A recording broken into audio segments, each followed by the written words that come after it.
This is an HR program on demand, a living seed capsule of work life and workplace coming live from a rooftop in Stockholm, Sweden. It's me, Ann-Marie Andrich, and me, Katarina Berg. A vodcast, if you like, on HR, straight across the counter. Sponsored by HR The Real Deal, HR by HR for HR. Hello, Katarina. Hi. What's on your mind? What's on your mind? Well, I was thinking about something. So one, you don't want to maybe put more fire or wood. No, maybe you don't put fire on fire, but maybe you don't want to put more wood on the fire. But everybody's talking about quiet quitting. Oh, so God. maybe we need to do that because I think it's the kind of the biggest buzzword in HR, at least last month. Yes. So by not talking about it, it would sound like you are not necessarily In here. tune. Yeah. But also talking about it, you will maybe continue the discussion. Two things that I always find to be interesting, more the phenomena per se than maybe the kind of the concept or the definition, is this. So it started on TikTok, and I think most people that were upset or liking it or talking about it, not really sure if they read or saw the first definition of what it was actually meant or what it was referring to. And I see that, you know, in most debates or most things that are buzzing or like popping around, that people don't necessarily read up on what we are talking about, and then they jump into the bigger conversation. Right. So right or wrong, I try to look into kind of all the articles, all the kind of discussions, two definitions, right? Depending on which one you decide to debate, obviously you will have other people coming back at you. One is actually, you know, the group of people and using the definition as quiet quitting as I'm going to do my best to do the minimum. Right? I'm going to just make sure that I don't get fired or lose my job. I'm kind of ooze under the radar, not do that much. And is that something new? No, it's not. No. Those people are there anyway. You will always have, but very few, right? Yeah. So every organization, and if you don't think that you have had that, if for generations and generations, that is nothing new. Then you have the other definition that is this. Okay, so I'm fine doing my 40 hours or whatever you have in your contract. I'm going to do my job, but you know what? I don't want to do and go, further or beyond that. I don't want to do my maximum, and I don't want to, work longer and harder and be very ambitious. It's enough. I do my job. I do my part. I do what the contract kind of stipulates, but not more. And don't you think, or anybody else, that majority of people actually are good with that, and you're not cheating, you're not skiving off, you're not lazy, you're not anything except for maybe a person that has other interests, do other things, actually care about your family or your activities. You might also want to make sure that you don't burn out. So I think maybe that is a normal thing, and maybe majority of people do that, at least for big chunks in their working life.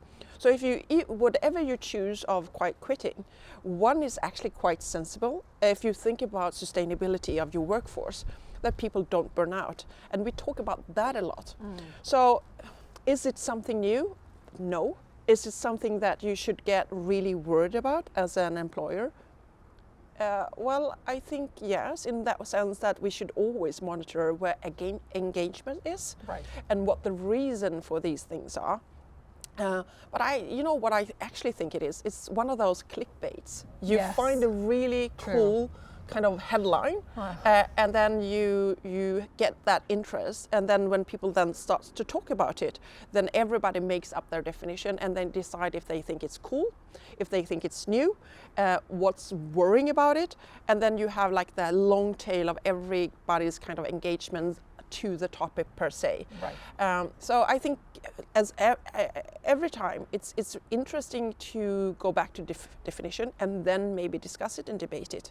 And then I think it comes down to the same thing as always. Either people like the people that they work for, and they like the people that they work with, and they like what they're doing. And then, I mean, hey, I think it's quite normal that a lot of people just want to do their piece and not go, way and beyond. Exactly. And put in those extra hours.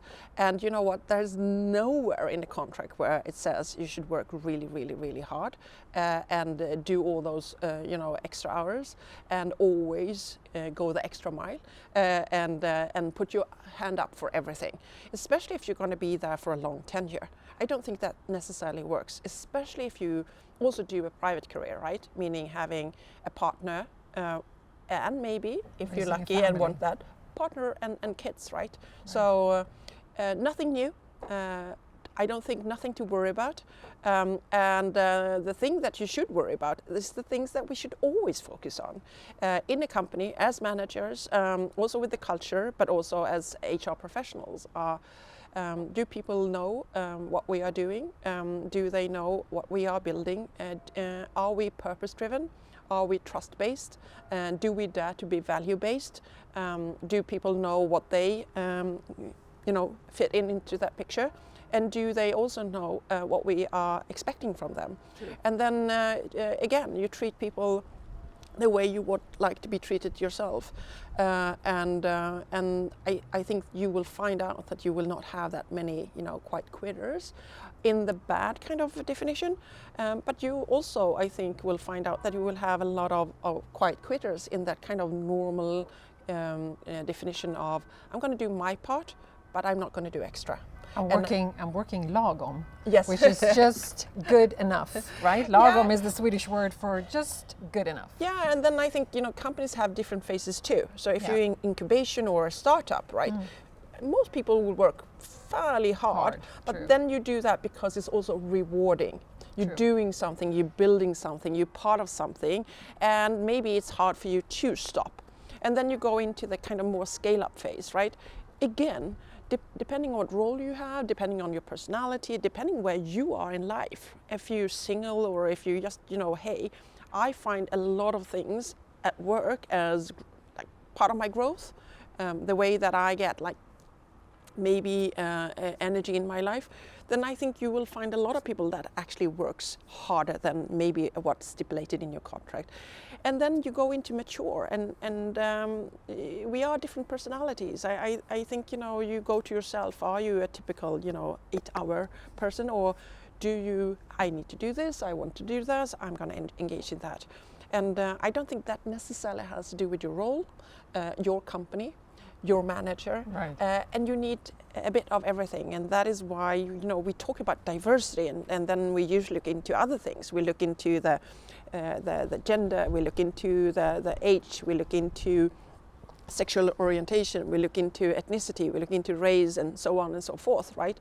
But I think when it comes to how much you engage, we need a diversity too. Right. Otherwise it would be hysterical if everybody I'm going to work 100 hours or 70 hours every week, and I'm going to work every night and every weekend. First of all, I think that is illegal in most companies. Yes, and in most countries. hysterical is the word. Yeah, but so the whole article, the phenomena is quite silly in one way, because if everybody came in yes, I'm just going to work and I don't have a life, and this is really, and for an employer to actually think that is actually delusional.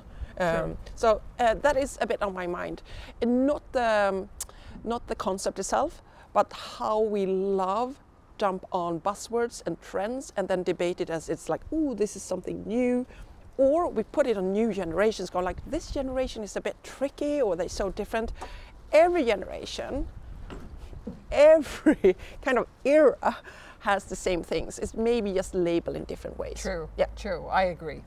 History repeats itself, right? It does, and not necessarily. We don't get smarter, unfortunately. We don't get we smarter. don't get smarter. No, but okay, yeah. That's how we close it. Yes. We don't get smarter. But I think you're smart. Thank you so much, Katarina, for clarifying. I think that was very refreshing, and I'm sure that the viewers and the listeners will also find this helpful, because I think it's a mishmash out there. It is. It's a mishmash. It is. Okay, my dear, the 3 things. Yes. Are you good? Let's see. Let's see if the brain works, right? So stay safe, stay strong, and stay active.